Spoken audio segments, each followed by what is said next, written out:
नमस्कार, मैं हूं साक्षी ममगाई।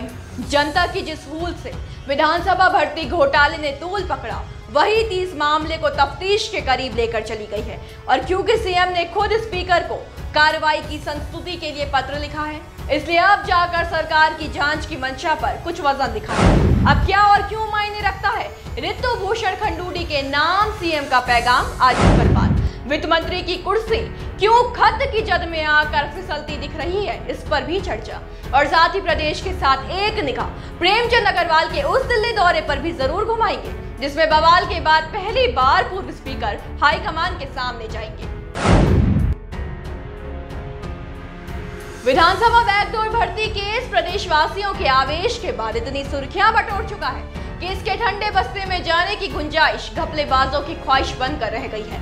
और अब तो खुद सूबे के मुखिया ने मोर्चा संभाल लिया है, तो पिछले दरवाजे खोलने वालों को लगता है रफू चक्कर होने के लिए खिड़की भी क्या ही नसीब होगी। ये कह सकते हैं क्योंकि विपक्ष और जनता के बाद अब जांच की मांग मुख्यमंत्री ने अपने स्तर पर उठा दी है। उत्तराखंड विधानसभा भर्ती अनियमितता मामले की गहनता से परिचित सीएम ने विधानसभा स्पीकर ऋतु खंडूड़ी को पत्र लिखकर जांच कराने का आग्रह कर दिया है। अब पहले ये जानते हैं कि क्या निहितार्थ पत्र के विशेषज्ञ निकाल रहे हैं, और फिर ये समझते हैं कि सीएम का स्पीकर खंडूड़ी से जांच का अनुरोध करना, यानी उनका अपना एक वादा पूरा करना कैसे है।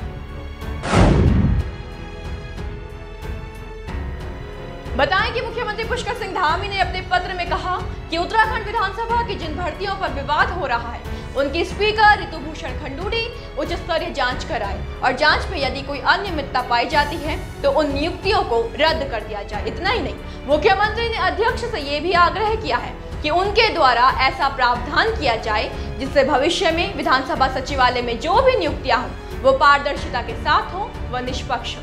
सीएम ने दरअसल खत में विधानसभा की गरिमा की बात कही है और इसे बरकरार रखने के लिए उनके लिखे बिंदुओं पर विचार करने का अनुरोध किया है। आपकी जानकारी के लिए बता दें कि सीएम के कलम की स्याही फरेबियों को नतीजों की झाई दिखा रहा है। सीएम पत्र में साफ साफ विवादित नियुक्तियों की हाई लेवल जांच करवाने की बात कह रही है और अनियमितता मिलने पर उन्हें रद्द करने की भी। यानी मेहरबानी की कहानी लिखने वाले कई बड़े चेहरे रेवड़ी बांटने के चक्कर में जांच का कटुफल चखने वाले हैं। बड़ी बात यह है कि धामी कैबिनेट के वित्त मंत्री के लिए तशरीफ की तलवार और उसकी धार सबसे घातक मानी जा रही है।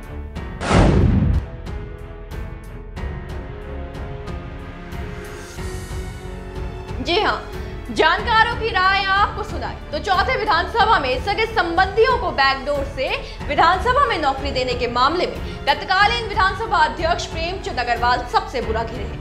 उनके कार्यकाल की 72 नियुक्तियां भाई भतीजावाद के आरोपों में घिरी हैं, इसलिए उन पर तो जनता का गुस्सा इतना जबरदस्त फूटा है कि न केवल पब्लिक सरकार से भर्तियों की सीबीआई जांच की मांग कर रही है, बल्कि उनके इस्तीफे की मांग भी साथ साथ में इंटरनेट पर जमकर उठाई जा रही है। अब माना यह जा रहा है कि अगर भाजपा वाकई डैमेज कंट्रोल करने में जुटी है तो प्रेमचंद अग्रवाल मंत्रिमंडल के अपने मंत्री पद से हाथ धो सकते हैं। यदि वर्तमान विधानसभा अध्यक्ष हाई लेवल जांच के आदेश देती है और अग्रवाल अनियमितता के अपराधी पाए जाते हैं तो उनका वित्त मंत्री का गरिमा पद उन्हें अलविदा कह देगा। वैसे बताएं कि प्रेमचंद अग्रवाल दिल्ली दौरे पर हैं, जहां खबरें हैं कि वो हाईकमान को मसले का ब्यौरा दे सकते हैं। हालांकि वित्त मंत्री ने इस बात को नकारा है। उनके मुताबिक उन्हें आला कमान ने तलब नहीं किया है, बल्कि वो बीजेपी शासित राज्यों के मुख्यमंत्रियों की बैठक में शामिल होने दिल्ली जा रहे हैं, जिसमें सीएम पुष्कर सिंह धामी ने उन्हें खुद नामित किया है। खैर, ये तो शीर्ष नेतृत्व ही जाने कि उन्हें भेजा गया है या बुलाया गया है, लेकिन इतना पक्का है कि आवाम की आंखें इस समय स्पीकर को ताक रही है।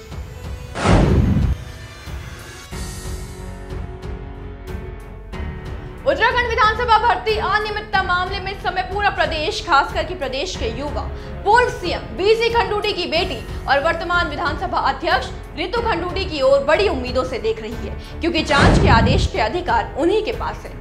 अध्यक्ष को ही ये तय करना है कि मामले की निष्पक्ष पड़ताल के लिए क्या कदम उठाना होगा और किस प्रकार ठगा महसूस कर रहे नौजवानों को फिर से तंत्र पर यकीन दिलाया जाए।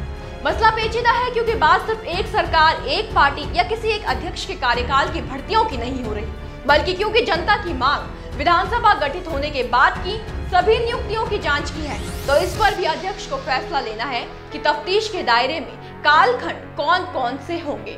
जो भी है, पूरे मामले में मुख्यमंत्री की सराहना हो रही है, क्योंकि उन्होंने अपना वादा जो पूरा किया है।